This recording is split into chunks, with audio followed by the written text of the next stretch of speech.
आज मुख्यमंत्री योगी आदित्यनाथ ने कहा है कि हमने विकास किया है अयोध्या का, काशी का, मथुरा की बारी है। कृष्ण मंदिर, ईदगाह मस्जिद दरअसल अलग अलग जगहों पर है। जन्मभूमि से सटी ईदगाह मस्जिद हटाने की मांग की जा रही है। जन्मभूमि की तरफ से मस्जिद के नीचे श्री कृष्ण जन्मस्थान का दावा किया जाता है। दरअसल ये विवाद है और इससे जुड़ा हुआ 17 मामले जो हाईकोर्ट में लंबित हैं, जिस पर सुनवाई हो रही है। तो मथुरा का जिक्र हो रहा है। मस्जिद की जगह कंस की जेल का दावा भी किया जाता है। यह दरअसल हिंदू पक्ष का दावा है। कंस की जेल में पैदा हुए थे श्री कृष्ण, ये कहा जाता है। जन्मभूमि के हिस्से पर कब्जा कर मस्जिद बनाने का आरोप है और इससे जुड़े हुए कई मामले। 13 कुल मिलाकर 3-7 एकड़ की कुल जमीन पर स्वामित्व की मांग हिंदू पक्ष की तरफ से की गई है। अभी 10.9 एकड़ पर जन्म स्थान है और करीब 2.5 एकड़ जमीन पर शाही ईदगाह मस्जिद है। औरंगजेब पर केशव मंदिर तोड़ने का आरोप लगा है। ये हिंदू पक्ष की दलीलें हम आपको बता रहे हैं। केशव मंदिर तोड़ मस्जिद निर्माण के आरोप लगाए गए। तो ये दरअसल विवाद है, लेकिन इस विवाद के बीच भी मथुरा का जिक्र जब हो रहा है तो इसका मतलब क्या है, यह हम समझने की कोशिश करते हैं। पल्लवी सिंह जी, मथुरा का विकास कैसे? मथुरा का विकास जो है तो आप कर सकते हैं, लेकिन मैसेज जो है वो मंदिर को लेकर के, जन्मस्थान को लेकर के, जो विवादित स्थल है उसे लेकर के क्या मैसेज देने की कोशिश की आज मुख्यमंत्री ने? और बाद में तो हेमा मालिनी से भी जब सवाल पूछा गया तो कहा, उन्होंने कि हाँ भव्य मंदिर बनेगा वहां पर। देखिए, उत्तर प्रदेश में रहते हुए हम बहुत भाग्यशाली हैं कि सनातन धर्म के होते हुए हमारे 3 तीर्थ स्थल, राम भगवान जिन्हें हम मानते हैं, कृष्ण भगवान और हमारे प्रभु भोलेनाथ, तीनों की तीर्थ स्थली यहीं पे है। तो हमारा पर्यटन की दृष्टि से भी देखिए और हमारे क्योंकि हम आस्था का सम्मान करते हैं, भारतीय जनता पार्टी आस्था का सम्मान करती है। अयोध्या के लिए आप जानते हैं 500 सालों से सनातन धर्म वाले इंतजार कर रहे थे, संघर्ष से पीछे नहीं हटे। केस कोर्ट में चला, उसके बाद सुप्रीम कोर्ट का ऑर्डर आया, उसके बाद उसका भव्य निर्माण, मंदिर का भव्य निर्माण सरकार ने कराया। और इसके साथ ही आप देख रहे हैं अयोध्या को किस तरीके से कहां पहुंचा दिया गया। इतना भव्य बना दिया गया है कि विश्व पटल पे वो बहुत ही अलग सा दिखता है। लोग आना चाहते हैं, देखना चाहते हैं, प्रभु श्री राम के दर्शन करना चाहते हैं जन्मभूमि पे आके। उसी तरीके से मथुरा की भी यदि बात करें तो वो हमारे श्री कृष्ण जी की जन्मभूमि है। तो वहां भी हिंदू पक्ष ने दावा किया है और हमें यकीन है, हमें विश्वास है कि इसमें सत्यता है और ये बिल्कुल आगे जाएगी और हमें न्याय मिलेगा। और इसीलिए योगी जी ने बोला है, माननीय हमारे मुख्यमंत्री जी ने, कि जैसे हमने इतने दिनों इंतजार किया और हमारे प्रभु श्री राम अयोध्या में वापस आए हैं, इसी तरीके से हमारे मथुरा में भी भव्य श्री कृष्ण जी का मंदिर बनेगा। क्योंकि वहां पे जैसे मैंने कहा उन्होंने जन्म लिया है, तो अभी उस पर चल रहा है, अभी कोर्ट में केस है और हम लोगों को पूरी श्रद्धा है और पूरा विश्वास है कि बिल्कुल ये मंदिर वहां पे बने। यादव जी, आपको विश्वास है कि नहीं कि वहां पर भव्य मंदिर और सिर्फ मंदिर बनेगा? कुंदन जी, देखिए, आप अपने जब ओपनिंग रिमार्क्स में बोल रहे थे कि अब मथुरा की बारी है और क्या क्या, देखिए इनका मूल जो एजेंडा है भारतीय जनता पार्टी का, खासतौर से योगी सरकार का, बर्बाद किया पिछड़ों, दलितों, नौजवानों, किसानों की। अब संविधान और लोकतंत्र की बारी है, मथुरा का बारी नहीं है, संविधान लोकतंत्र की बारी है। इनके कई सांसदों ने कह दिया 400 सीटें आने दीजिए, हम संविधान को बदल देंगे। तो ये देखिए, इनका है कि देश का ध्यान भटका दो। अगर मंदिर की ही बात करनी है तो हम तो इटावा में शिव शक्ति अक्षरेखा पर केदारेश्वर महादेव का सबसे बड़ा मंदिर बनवा रहे हैं, श्री कृष्ण शिला पत्थरों से बनवा रहे हैं। तो देखिए, वो धर्म का सवाल नहीं है, सवाल आस्था का भी नहीं है। हमको जिस भगवान में आस्था, हम उसको पूजा करेंगे। ये सवाल राजनीतिक एजेंडे का नहीं है कुंदन जी, ये सवाल है कि जब देश के सेना के आप चौपट कर रहे हो, आप अग्निवीर की योजना लेके आए कुंदन जी। अग्निवीर से 2धारी तलवार अग्निवीर है। एक तरफ हमारे नौजवानों की कमर तोड़ रही है अग्निवीर की योजना, दूसरी तरफ हमारे गोरखा रेजिमेंट के वैकेंसीज नहीं जो भरी जा रही है। गोरखा नहीं, यादव जी, मैं सिर्फ यादव जी अभी कह रहा हूं आपको, क्योंकि श्री कृष्ण का मसला है, श्री कृष्ण का मसला है और श्री कृष्ण के मंदिर की बात हो रही है। तो मैं ये जानना चाहता हूं अशोक यादव जी, हाँ, अशोक यादव जी को आकांक्षा है कि नहीं कि वहां पर भव्य और मंदिर और सिर्फ मंदिर बने, जैसा कि योगी जी कह रहे हैं, जैसा बीजेपी के लोग कह रहे हैं? और होगा तो भाई कोर्ट के आदेश से ही होगा। कोर्ट में मामला लंबित है तो कहीं किसी ने भी नहीं कहा कि कोर्ट को हम अलग रख करके वहां पर मंदिर बना देंगे, सिर्फ और सिर्फ मंदिर बनेगा। देखिए कुंदन जी, हमारी आस्था सब भगवानों में है और हमारी आस्था भगवान कृष्ण में, भगवान राम में, भगवान शिव में, सब में आस्था है। सवाल आस्था का नहीं कुंदन जी, सवाल है आस्था के नाम पे लोगों को भ्रमित करने का। सवाल है भगवान राम के नाम पे, भगवान कृष्ण के नाम पर लोगों के साथ ठगी करने का। और ये ठगी कौन कर रहा है? ये ठगी योगी सरकार कर रही है। और ठगी कैसे कर रही है? आप देखिए 69,000 सहायक शिक्षक भर्ती में आज भी पिछड़ों दलितों का हक ये ठग करके बैठे हैं, ये लूट करके बैठे हैं। इस देश को इलेक्ट्रॉनिक बॉन्ड के माध्यम से लूट करके बैठे हैं और कहते हैं भारत माता की जय। कितना बेशर्मी से कहते हैं जब वे कहते हैं जय श्री राम। अशोक यादव साहब, मैंने 2 बार सवाल पूछा, आपने नहीं कहा कि हाँ मैं चाहता हूं कि वहां पर भव्य मंदिर बने।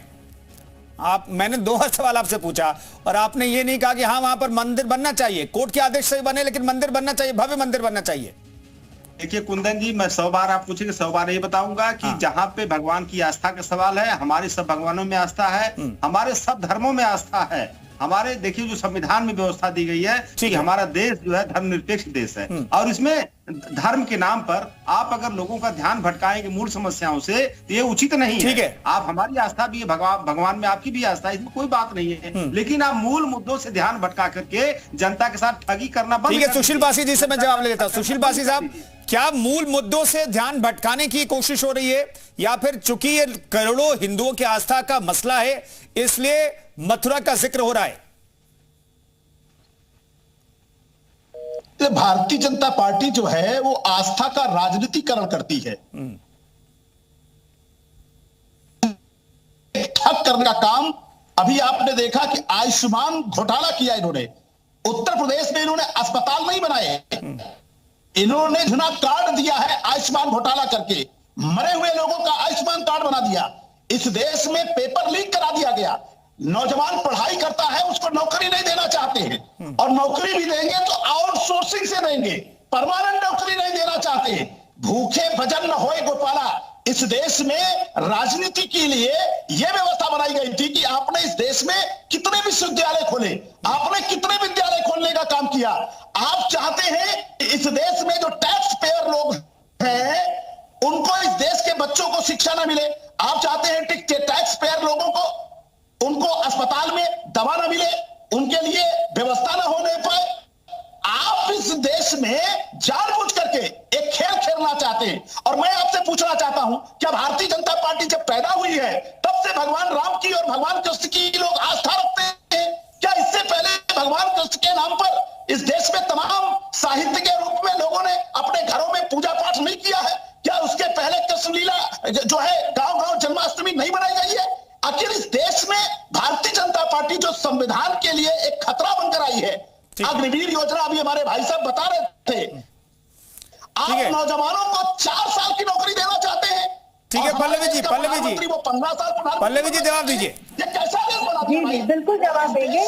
आस्था का सम्मान, भारतीय जनता पार्टी सिर्फ आस्था का सम्मान नहीं करती, महिलाओं के लिए भी काम करती है, युवाओं के लिए भी काम करती है, गरीबों के लिए भी काम करती है। तो 2014 से पहले महिलाओं की क्या स्थिति थी सबको पता है ना। किसी ने सोचा कि इनको सारे घरेलू ईंधन की कमी ना हो, शौचालय बनवाए गए, पक्के मकान उनको दिए गए। ये सब बहुत बातें कर रहे हैं। 2014 से पहले ये सारी सुविधाएं क्यों नहीं दी गई?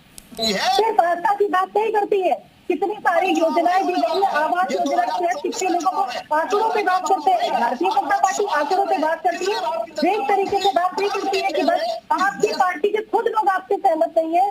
24 घंटे में 3 लोगों ने आपकी पार्टी छोड़ दी। क्या उसकी आपको उस पर कुछ कहना चाहेंगे? 3 मुश्किल से 24 घंटे भी नहीं बीते, बैक टू बैक वहां से लोग। और जो है संजय निरुपम जी है, गौरव वल्लभ जी है, विजयन जी है, उन लोगों ने छोड़ दिया। क्यों?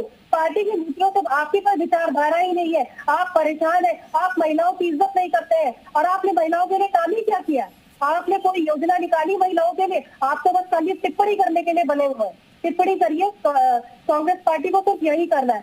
पल्लवी जी, एक चीज मैं जानना चाहता हूँ, गौरव वल्लभ का भी आपने जिक्र किया तो राम मंदिर पर पल्लवी जी राम मंदिर पर गौरव वल्लभ ने कहा कि भाई जो स्टैंड कांग्रेस का उससे मैं क्षुब्ध हूं, उससे परेशान था।